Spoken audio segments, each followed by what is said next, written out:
Сәлем достар, Ассалема арнасына қош келдіңіздер. Сіздермен бірге мен Ақжарқын. Бүгінгі видеоблогымызда ыстық тағам түрі, яғни сұйық тағам әзірлейміз. Видеоны аяғына дейін көріңіз.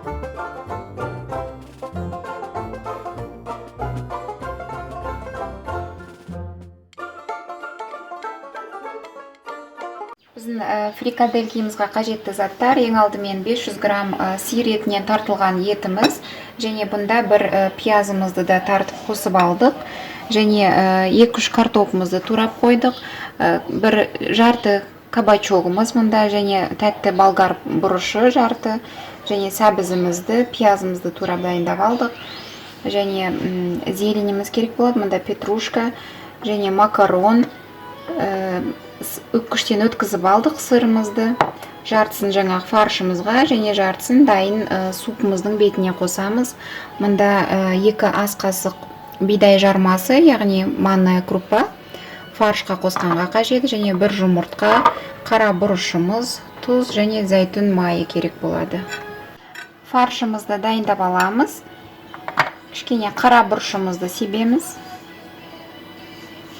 Және 2 ас қасық бидай жармамызды қосамыз. 1 жұмыртқамызды.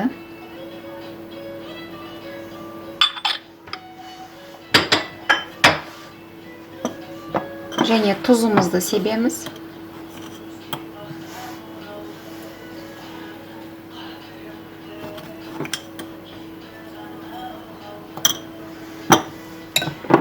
Және 2 ас қасықтай сырымызды қосамыз.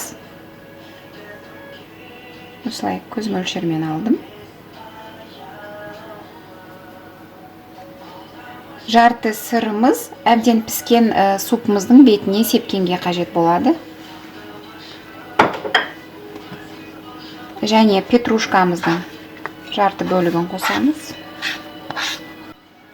Жақсылап араластырамыз. Біз фаршымызды араластырып дайындап алдық. Енді фрикаделькеларымызды қолымызбен дөңгелетіп шығамыз.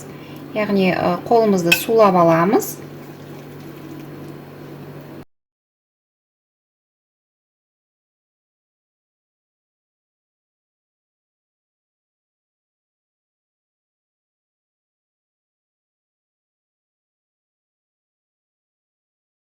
Фрикаделькеларымызды дайындап алдық.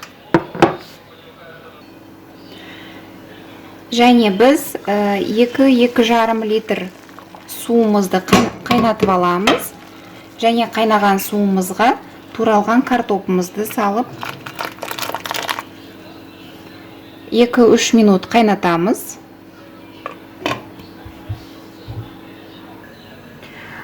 Картопымыз қайнағанға дейін біз басқа табамызға зәйтүн майын құямыз. Құйып алдық. Майымыз қыза бастады. Ең алдымен пиязымызды қуырып аламыз. Пиязымыз қуырылды. Енді сәбізімізді саламыз. Кішкене тұз себеміз.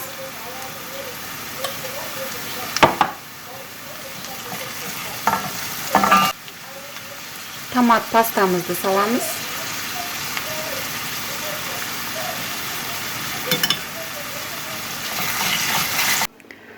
Картопымыз қайнады, және біз кабачогымызды және болгар бұрышымызды саламыз. Және кішкене тұз себеміз. Араластырамыз. Қайнағанын күтеміз.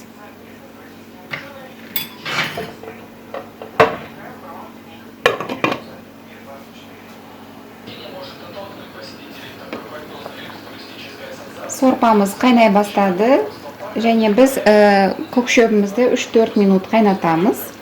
Оттың астын азайтамыз.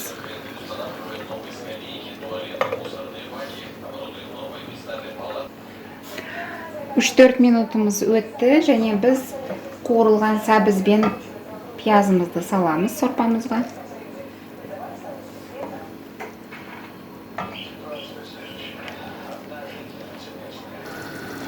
Сорпамыз қайнап жатыр. Ендігі кезекте фрикаделькиларымызды салып шығамыз.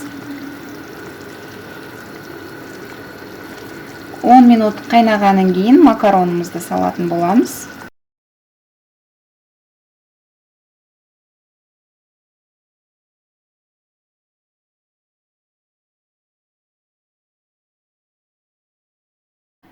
Фрикаделькамызды 10 минут қайнатып алдық. Енді макаронымызды саламыз. Тағы 10 минут қайнатамыз. Тұзын көресіздер. Тұз себеміз, жеткіліксіз болса.